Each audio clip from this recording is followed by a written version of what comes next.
Hello student. आज के इस वीडियो लेसन में हम पढ़ने जा रहे हैं आईएएससी 11th व 12th की पाठ्य पुस्तक गद्य संकलन से लिया गया पाठ 2। इस पाठ का नाम है गौरी और इस पाठ की लेखिका है सुभद्रा कुमारी चौहान।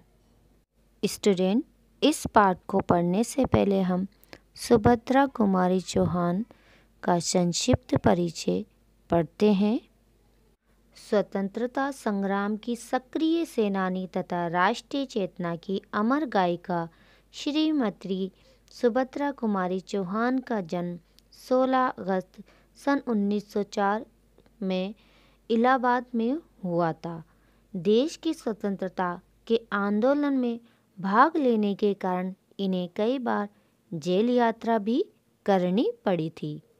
श्रीमती सुभद्रा कुमारी चौहान की मृत्यु 15 फरवरी सन 1948 में एक मोटर दुर्घटना के कारण हुई थी। इनकी कविताओं पर देशभक्त और देश प्रेम तथा अपनी प्राचीन गौरव की छाप मिलती है। झांसी की रानी लक्ष्मीबाई से संबंधित खूब लड़ी मर्दानी वह तो झांसी की रानी थी शब्द आज भी युवक के हृदय में वीरता के भाव को जगा देती है। इन्होंने अपनी रचनाओं में शुद्ध खड़ी बोली का प्रयोग किया है और इनको कई काव्य संकलन कई प्रकार की कहानियों में प्रसिद्धि भी मिली है। तो इस कहानी में हम सुभद्रा कुमारी चौहान का संक्षिप्त परिचय पढ़ने के बाद में अब इसके उद्देश्य को जान लेते हैं। स्टूडेंट, जब भी कोई कहानी लेखक या लेखिका लिखते हैं तो इस कहानी के पीछे कोई उद्देश्य छिपा हुआ होता है। तो हम पहले इस कहानी को पढ़ने से पहले इसे उद्देश्य को पढ़ते हैं। तो आइए हम इसका उद्देश्य पढ़ना शुरू करते हैं। सुभद्रा कुमारी चौहान जी ने गौरी कहानी के माध्यम से जीवन के यथार्थ सच्चाई को प्रदर्शित किया है। यानी गौरी कहानी के माध्यम से जीवन की सच्चाई को बताने का प्रयास किया है। गौरी कहानी में कहानीकार का उद्देश्य स्पष्ट है। गौरी कहानी में जहां दहेज की समस्या के कारण पर्याप्त यानी यथेष्ट वर न मिलना, उचित वर का न मिलना एक समस्या के रूप में दिखाया गया है, वहीं दूसरी ओर गौरी के माध्यम से किसी स्त्री के भाव को प्रकट करने में व्यवस्था को भी बताया गया है। गौरी जो कि प्रारंभ से ही विवाह के संदर्भ में अपने विचार चाहकर भी अपने माता पिता के समक्ष प्रस्तुत न कर सकी, अब जबकि उसका विवाह एक नायाब तहसीलदार से हो रहा था, तब उसके मन में उथल पुथल मच गई थी, जिसके कारण या जिसकी तरह आप कह सकते हो कि ध्यान किसी और का गया ही नहीं। इस प्रकार अंत में गौरी द्वारा लिए गए निर्णय की घटना के माध्यम से भी यह अभिव्यक्त संदेश देने का प्रयास किया गया है। इस प्रकार कहानी का उद्देश्य जीवन के नैतिक मूल्यों को विवेचित करना है, नैतिक मूल्यों के बारे में बताना है। गौरी कहानी में कहानीकार का उद्देश्य सिर्फ आनंद प्रदान करना ही नहीं बल्कि मंगलकारी संदेश देना भी है। तो आइए अब इस उद्देश्य के बाद में हम इस पाठ को पढ़ते हैं। पाठ 2 गौरी। शाम को गोधूली की बेला। गोधूली की बेला शब्द का अर्थ होता है संध्या का समय। कूली के सिर पर सामान रखवाया। जब बाबू राधा कृष्ण अपने घर आए तब उनके भारी भारी पैरों की चाल और उनके चेहरे के भाव से ही कुंती ने जान लिया कि काम वहाँ भी नहीं बना।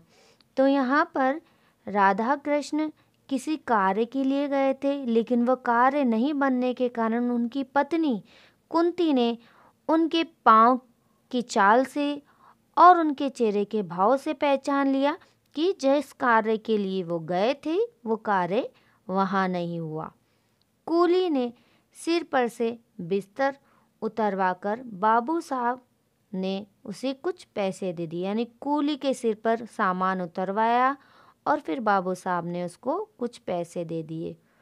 कूली सलाम करके चला गया और वह पास में पड़ी एक आरामदायक कुर्सी पर, जिसके स्प्रिंग खुलकर कुछ ढीले होने के कारण इधर उधर फैल गए थे, गिरने से पड़े थे, यानी गिरे पड़े से नजर आ रहे थे स्प्रिंग किसके, कुर्सी के।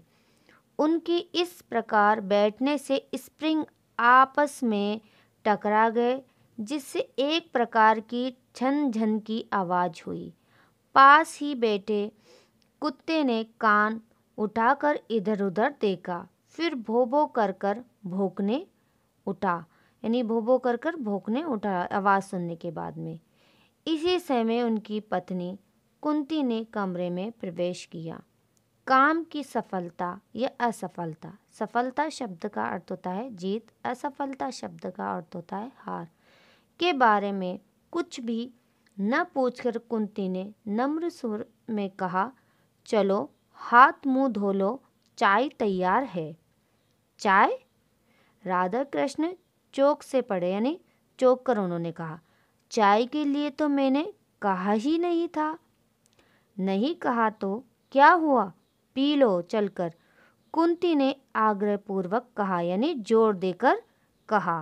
गौरी, गौरी यहाँ पर राधे कृष्ण और कुंती की इकलौती संतान है।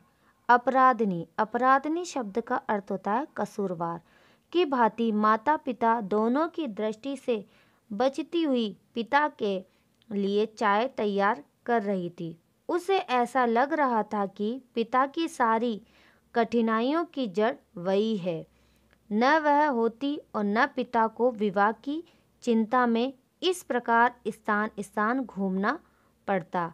वह मुंह खोल कर भी किस प्रकार कह दे कि उसकी विवाह के लिए इतनी अधिक परेशानी उठाने की आवश्यकता नहीं है।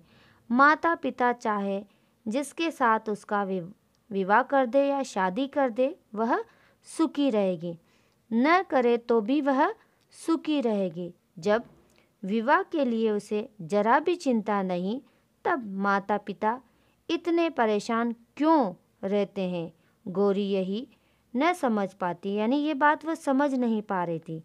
कभी कभी वह सोचती कि क्या मैं माता पिता के लिए इतनी भारी हो गई हूँ। रात दिन सिवा मेरे विवाह के उन्हें और कुछ सूझता ही नहीं है। तब आत्मग्लानि और शोम से गौरी का रोम रोम व्यथित हो उठता। उसका जी चाहता कि धरती फट जाए और वह उसमें समा जाए, यानी इतनी समस्याओं की जड़ अपने आप को समझने के लिए वह ऐसा सोचती कि एक धरती फट जाए और मैं उसमें समा जाऊं, किंतु ऐसा कभी ना हुआ। गौरी वह गौरी है जो पूनो शब्द यानी पूनम के चांद की तरह बढ़ती ही जा रही थी, अर्थात पूनम की चांद की तरह बढ़ना भर जानती थी घटने का, जिसके पास कोई साधन नहीं था, यानी उम्र बढ़ती जा रही थी, घटने का कोई साधन उसके पास नहीं था।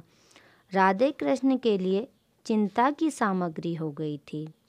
तो स्टूडेंट, आज हम ये गौरी पाठ बस इतना ही पढ़ेंगे। इस पाठ को हम थोड़ा थोड़ा लेकर पढ़ेंगे। तो मैं उम्मीद करती हूँ कि आपको ये थोड़ा भाग समझ में आया होगा। अगला भाग हम अगली वीडियो लेसन में पढ़ेंगे।